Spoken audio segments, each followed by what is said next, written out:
আসসালামু আলাইকুম। ঠিক ৫০ বছর আগে বাংলাদেশ স্বাধীন হয়েছিল। ফলে আমরা স্বাধীনতার সুবর্ণ জয়ন্তী উদযাপন করছি, যেটাকে ইংলিশ বলা হয় গোল্ডেন জুবিলি অফ ইন্ডিপেন্ডেন্স। আর এই স্বাধীনতার সুবর্ণ জয়ন্তী টপিকটি বাংলাদেশের সকল পাবলিক পরীক্ষা, এসএসসি, এইচএসসি পরীক্ষা, বিশ্ববিদ্যালয় ভর্তি পরীক্ষা, সকল চাকরি পরীক্ষার জন্য যথেষ্ট ইম্পর্ট্যান্ট একটি টপিক। এখান থেকে প্রশ্ন আসবেই, এমসিকিউ রিটেন যে কোনো আকারেই হোক, বাংলায় হোক বা ইংলিশে হোক। অন্যদিকে ঢাকা বিশ্ববিদ্যালয় ভর্তি পরীক্ষা যেহেতু ইংলিশ রিটেন আছে, সেখানে এই গোল্ডেন জুবিলি অফ ইন্ডিপেন্ডেন্স নিয়ে প্রশ্ন আসতেই পারে, সমূহ সম্ভাবনা আছে। যেহেতু মোরলেস সকল ইউনিটেই শর্ট আনসার কোশ্চেন, প্যারাগ্রাফ টাইপের প্রশ্ন আসে, ফলে গোল্ডেন জুবিলি অফ ইন্ডিপেন্ডেন্স খুব ইম্পর্ট্যান্ট একটা টপিক, যেটা নিয়ে আপনারা লেখালেখির অভ্যাস তৈরি করে ফেলতে হবে। আমি আজ গোল্ডেন জুবিলি অফ ইন্ডিপেন্ডেন্স নিয়ে একটি প্যারাগ্রাফ লিখে আপনাদেরকে দেখাবো। আমি যেটা শুরুতেই বলে রাখি, কোনো প্যারাগ্রাফ লিখতে হলে আপনাকে কিন্তু ডিরেক্ট প্যারাগ্রাফ লেখা শুরু করে দেওয়া যাবে না। আপনাকে প্রথম সেট করতে হবে আপনি কি লিখতে চাইছেন, আপনার জন্য কত মিনিট সময় আছে, কতটুকু জায়গা আছে। যেহেতু ভর্তি পরীক্ষায় নির্দিষ্ট একটা জায়গা আপনাকে দিয়ে দেয়, এই জন্য বুদ্ধিমানের কাজ হবে যা লিখবেন তা আগে একটু চিন্তা করা। আপনি যদি 10 মিনিট টাইম পান, আপনি কমপক্ষে 2 থেকে 3 মিনিট চিন্তা করেন কি লিখবেন। চিন্তা কি করবেন? চিন্তা করার সহজ উপায় হলো এই টপিকটা নিয়ে আপনি 5-6টা কোশ্চেন সেট করে ফেলেন, এবং আমি সেই 5-6টা কোশ্চেন আপনাদেরকে দেখাবো। ওই 5-6টা কোশ্চেনের প্রতিটা কোশ্চেনে আমি 1 লাইন 2 লাইন করে লিখলে কিন্তু আমার স্ট্যান্ডার্ড একটা প্যারাগ্রাফ হয়ে যাবে। 6টা কোশ্চেন আপনাদের জন্য আমি সেট করেছি। প্রথম একটা ইন্ট্রো দিব, এই টপিকটা নিয়ে একটা ইন্ট্রো দিব। দেন আমি বলবো গোল্ডেন জুবিলি কি, what is golden jubilee. Then আমি বলবো why will Bangladesh celebrate golden jubilee, Bangladesh কেন এটা সেলিব্রেট করবে।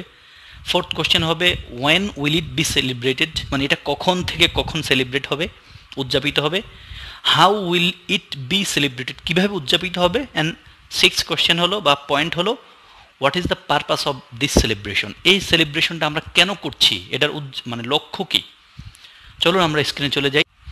জি, আপনারা দেখতে পাচ্ছেন 6টি কোশ্চেন। ইন্ট্রোডাকশন একটা point, then what is golden jubilee, why will Bangladesh celebrate it, when will it be celebrated, how will it be celebrated, and what is the purpose of this celebration. আমি introduction একটা sentence লিখেছি, দেখেন আমি শুধু টপিকটাকে একটু introduce করিয়েছি। Golden jubilee of independence, এটা একটা general statement. Golden jubilee of independence of Bangladesh is one of the greatest events to us. সবাই নিশ্চয়ই খেয়াল রাখবেন, ওয়ান অফের পর যে নাউনটা আসবে, নাউনটা কিন্তু প্লুরাল হবে। এখানে অনেক মানুষ খুব ভুল করে থাকে, তাহলে one of the greatest events as দিতেই হবে। আমি ইনটু দ্য সেন্টেন্স লিখেছি। সেকেন্ড কোশ্চেন কি, হোয়াট ইজ গোল্ডেন জুবিলি। আপনি যদি প্রশ্ন সেট না করেন, আপনি হয়তো অনেক কিছু লিখে যাবেন, কিন্তু ইরিলেভেন্ট হয়ে যাবে, অপ্রাসঙ্গিক হয়ে যাবে, টাইম খুব বেশি লাগবে, আপনার নির্দিষ্ট জায়গার মাঝে লেখা শেষ করতে পারবেন না। সেকেন্ড কোশ্চেন, গোল্ডেন জুবিলিটা কি। এক সেন্টেন্স আমি বলছি, দেখুন। Golden jubilee is the 50th anniversary of an event. Golden jubilee হলো যে কোনো একটা ইভেন্টের 50তম বার্ষিকী। তাহলে অ্যানিভার্সারি বানানটা খেয়াল রাখবেন, স্পেলিং আকারে বিশ্ববিদ্যালয় ভর্তি পরীক্ষা এসেছে, ইভেন বিসিএস পরীক্ষা এসেছে স্পেলিং আকারে। তারপর third question, why will Bangladeshi people celebrate ইট, বাংলাদেশ এবং বাংলাদেশি জনগণ কেন এটাকে সেলিব্রেট করবে। লিখছি পয়েন্টটা, আওয়ার কান্ট্রি, আমাদের দেশ, বিকেম ইন্ডিপেন্ডেন্ট, স্বাধীন হয়েছিল ফ্রম পাকিস্তান 50 years ago, 50 বছর আগে, through the sacrifices of 3 million lives, 3 million মানুষের জীবনের বিনিময়ে। So it has a great value, এটার আছে একটা মহান ভ্যালু, মূল্য আমাদের কাছে। আমি কেন সেলিব্রেট করে এই কথার আনসার দিয়ে ফেলেছি। Then fourth question, when will it be celebrated, কখন সেলিব্রেট হবে, মানে একটা টাইম ফ্রেম আছে না, টাইম ফ্রেমটা সব জায়গায় আছে, সেটা লেখা আছে। The celebration is set to be held from 26 March to 16 December in 2021, মানে মানে বর্তমান সালের 26শে মার্চ থেকে 16 ডিসেম্বর পর্যন্ত সেলিব্রেশনের টাইম ফ্রেমটা, এটা লিখেছি। Then how will it be celebrated, এটা কীভাবে সেলিব্রেট হবে, এটা নিয়ে আপনি এক সেন্টেন্স 2 সেন্টেন্স লিখতে পারেন। লিখেছি, the year round means the year long, মানে পুরো বছর ব্যাপী। The year round celebration is scheduled, মানে শিডিউল করা আছে এটা আগে থেকেই।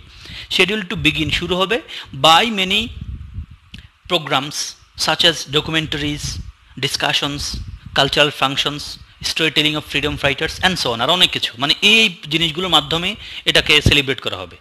আর একটু লিখে আছে, একটা লিঙ্কের ব্যবহার করা হয়েছে, besides guests from different countries attended, করেছে আপনারা জানেন। Guest from different countries attended the programs, attend করেছিল ওরা। আরেকটা লিঙ্কের ব্যবহার করা হয়েছে further more numerous celebrations are being organized, আর অনেক ধরনের সেলিব্রেশনস অর্গানাইজ করা হয়েছে in 16 countries including India, Russia and Sweden etcetera. মানে 16 বাংলাদেশ ছাড়া আরও 16টা কান্ট্রিতে বিভিন্ন সেলিব্রেশন আয়োজন করা হয়েছে। এই কথাগুলো আপনি নাও দিতে পারেন, আপনি হয়তো এই প্রথম সেন্টেন্স দিয়েও শেষ করতে পারেন, দ্য ইয়ার রাউন্ড থেকে সো অন পর্যন্ত। এতটুকু দিলে কিন্তু আপনি প্রশ্নের আনসার শেষ।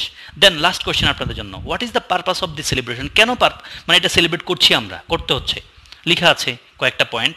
আমি যদি একটু 2-3 পয়েন্ট লিখেছি, আপনি যখন একটা পয়েন্ট দিয়ে শেষ করে ফেলতে পারেন, যেহেতু আপনার জন্য টাইম মেনটেন করা বা প্রশ্ন টপিক লেখা চিন্তা করতে হয়তো সময় লাগবে মূল পরীক্ষায়। The prime purpose of golden jubilee of Bangladesh, বাংলাদেশের আমরা ইন্ডিপেন্ডেন্স অফ বাংলাদেশ লিখি, ইন্ডিপেন্ডেন্স অফ বাংলাদেশ ইন্ডিপেন্ডেন্স বানান ঠিক আছে নিশ্চয়ই, independence of Bangladesh is to spread the significance of independence, তাই না?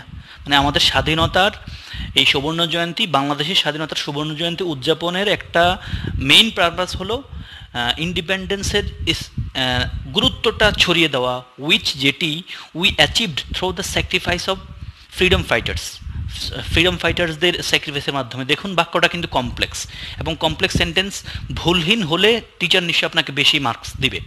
And how they saved our country by risking their lives, তাদের জীবনটাকে তারা মানে বিপদে ফেলে আমাদের কান্ট্রিটাকে কীভাবে তারা স্বাধীন করেছিল।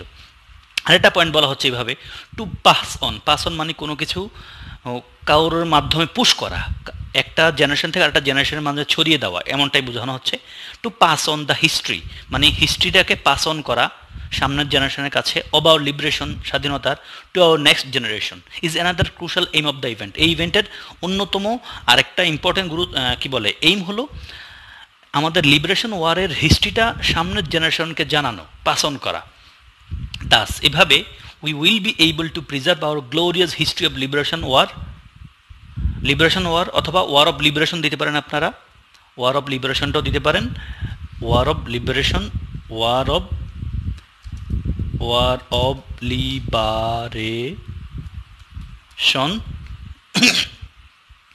অ্যান্ড গেট ইন্সপায়ার্ড, আমরা ইন্সপায়ার্ড হব from it through the event, এই ইভেন্টের মাধ্যমে। তো দেখুন আমি এখানে যা লিখেছি, এখানে ওয়ার্ড আছে কয়টা, 179-179-80টার মতো, মানে 179-80 মতো ওয়ার্ড আমার এই লেখাতে আছে।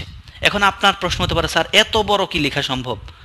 যারা দেখছেন, আমি কিন্তু বলছি না আপনাকে এত বড় লিখতে হবে, এবং আমি অবশ্যই আপনাদেরকে রিমাইন্ডার দিব, মুখস্থ করার চিন্তা কেউ করবেন না, নিশ্চয়ই কেউ মুখস্থ করার চিন্তা করবেন না। আপনি বরং আমি যে টপ পয়েন্টগুলো দিয়েছি আপনাকে, 6টা কোয়েশ্চেন, 6টা কোয়েশ্চেনের উপর 1 লাইন করে লেখার চেষ্টা করেন, 2 লাইন করে লেখার চেষ্টা করেন, 12 লাইন ওয়েল ইনাফ, আপনার লেখা হয়ে যাবে। আমার এটা কপি করতে পারেন, কপি মিনস ফলো করতে পারেন, তবে মুখস্থ না। আমি বলেছি আপনাদেরকে, আমি কীভাবে বাংলাদেশ এটা সেলিব্রেট করবে, এখানে একটু 3 লাইন 4 লাইন লিখে হয়েছে, আপনি যে কোনো একটা পয়েন্ট দিতে পারেন। এটার পারপাস কি, পারপাস একটু বড় হয়ে গেছে, আপনি একটু কমিয়ে ফেলতে পারেন, তাহলে আপনার লেখা 120 ওয়ার্ডের মাঝেই হয়ে যাবে। ফলে পাবলিক পরীক্ষা যারা দিচ্ছেন, এই প্যারাগ্রাফের ভিডিও দেখছেন, আপনার জন্য কিন্তু 120 ওয়ার্ডে এটা করে ফেলা সম্ভব। এই ছিল আমার আজকের এই গোল্ডেন জুবিলি নিয়ে প্যারাগ্রাফটি। আশা করি যারা দেখছেন আপনি আমার এই প্যারাগ্রাফটি দেখে উপকৃত হয়েছেন, আপনার পরীক্ষা উপকার দিবে। আবারও বলবো, নিশ্চয়ই মুখস্থ করার চিন্তা করবেন না কেউ, প্ল্যান করবেন, লেখার আগে একটু প্ল্যান করেন, গ্রাফ করেন, আমার লেখাটাকে ফলো করতে পারেন, তবে মুখস্থ না। ভালো থাকবেন সবাই, আসসালামু আলাইকুম।